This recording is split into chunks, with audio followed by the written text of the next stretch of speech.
Hola, en estos videos vamos a seguir desarrollando la unidad número 9 que corresponde a ecuaciones diferenciales en derivadas parciales.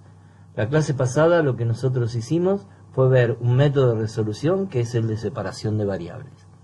Antes de comenzar te propongo que tengas impreso, o te sugiero que tengas impresos los slides de estos videos, así como tengas presente la página 124 donde está el enunciado de esta ecuación del calor unidireccional.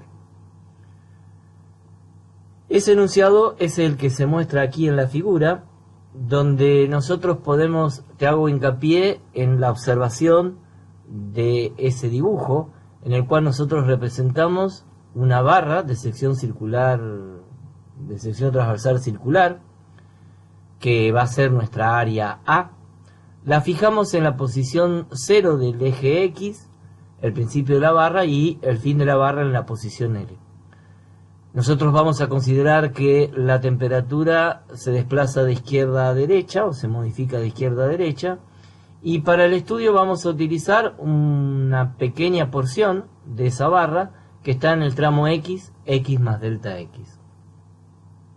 En este slide lo que quisimos hacer fue mostrarte las distintas letras que vamos a utilizar, así como cada una de las unidades. Lo que hago hincapié es que nosotros en el problema que lo planteamos en el apunte, la temperatura la simbolizamos con la letra U, mientras que en el desarrollo de toda esta demostración lo vamos a hacer con la letra mu. Bien, la primera consigna nos plantea en el punto 1 que hay que obtener dos leyes físicas. La primera, en la I, nos dice que la cantidad de calor Q en un elemento de masa M es directamente proporcional al producto de la masa por la temperatura. Recordemos que cuando hablábamos de directamente proporcional aparecía una constante de proporcionalidad y esa es la que llaman el calor específico gamma. Por consiguiente, Q va a ser gamma por la masa por la temperatura. Esa es esa ecuación que tenemos ahí. La segunda ley nos pide que la variación de la cantidad de calor Q con respecto al tiempo. Recordemos que cuando hablábamos de variación, lo que estábamos queriendo decir es que aparecía la derivada. Y como Q es un campo escalar, automáticamente me está diciendo la derivada parcial de Q con respecto al tiempo. A través de la sección transversal A, se opone proporcionalmente. Aparece una constante de proporcionalidad K y ese se opone se va a traducir en un signo menos al producto del área transversal A por la variación de la temperatura con respecto a la dirección perpendicular a dicha sección transversal. Quiere decir que nuevamente aparece la palabra variación, que nosotros desde el punto de vista matemático lo traducimos en la derivada parcial de mu o u con respecto a x. Entonces, en definitiva, vamos a tener la derivada parcial de Q con respecto al tiempo, va a ser igual a menos esa constante K de proporcionalidad por el área por la derivada de U con respecto a X, que es lo que expresamos aquí como ecuación número 1. Ahora vamos al punto 2. En el punto 2 me dice plantear la masa de dicho trozo de barra. Recuerden el gráfico que vimos, incremental. Tener presente que tanto la densidad de masa por unidad de volumen ρ como la sección transversal A son constantes.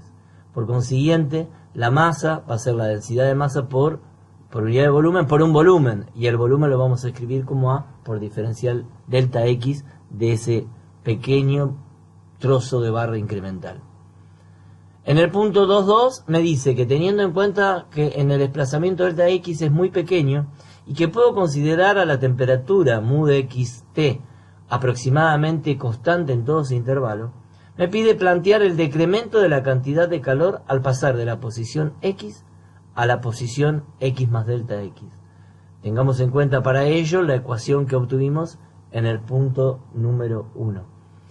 Entonces, Q de xt va a ser igual a Q de xt menos Q de X más delta xt. Es decir, ahí estoy planteando el decremento, ¿sí?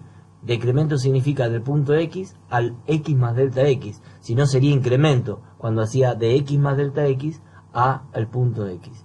Es igual a la constante de proporcionalidad gamma por ρ por A por delta X, que es la masa, por la temperatura.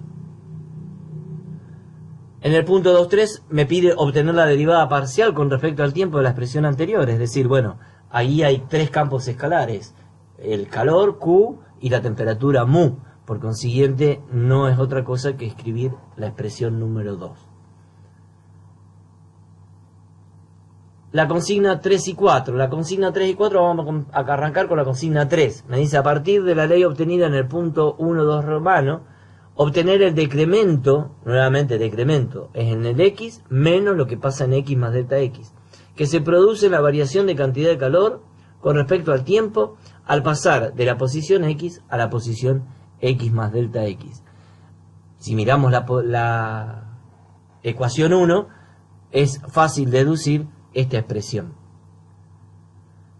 En el punto 4 me pide inspeccionar los resultados obtenidos en el 2.3 y en el 3, lo cual, si tú las tienes impresa, te vas a dar cuenta que el primer miembro es el mismo en los dos casos, en las dos expresiones. Por consiguiente, lo que tenemos que hacer, o lo que nos está diciendo, es que hay que igualar los segundos miembros de ambas expresiones, que me daría esta ecuación. Me está diciendo, bueno, aparece una constante que es K minúscula sobre gamma rho. Bueno, es, si nosotros de acá despejamos la derivada parcial de la temperatura con respecto al T, nos aparece esto que está aquí. Se simplifican las áreas porque aparece en el numerador y en el denominador. Y por último, me plantea que haga tender a cero la variable delta X. Si miramos el segundo miembro, lo que tenemos es que aparece la derivada primera de X, incremental, el cociente incremental, sobre delta X. Si nuevamente hacemos delta X tender a cero, aparece la derivada segunda de la temperatura con respecto a X y se traduce en esta expresión, o bien podemos plantearla de otra forma. Nos queda plantear que se pueden verificar en estas expresiones con las unidades que se cumplen. Bien. Como consigna número 5 me dice, teniendo en cuenta la ecuación diferencial obtenida en el punto 4, la última que acabamos de ver, y que la varilla delgada tiene una temperatura inicial f de x, quiere decir que si estamos hablando en el inicio del fenómeno es t igual a 0. Por consiguiente va a aparecer que u en x0 es igual a f de x. Y sus extremos se mantienen a la temperatura 0 en todo momento. Los extremos, ¿quiénes eran? El punto 0, y entonces aparece mu en 0t es igual a 0. Y el otro extremo es L, por consiguiente mu en LT también es igual a 0. Me dice plantear el problema de valor en la frontera. ¿Qué se entiende por un problema de valor en la frontera? Lo tenemos escrito aquí. Es la ecuación diferencial más las condiciones de contorno o condiciones iniciales. Lo que sería esto, en definitiva, el problema de valor de frontera es lo que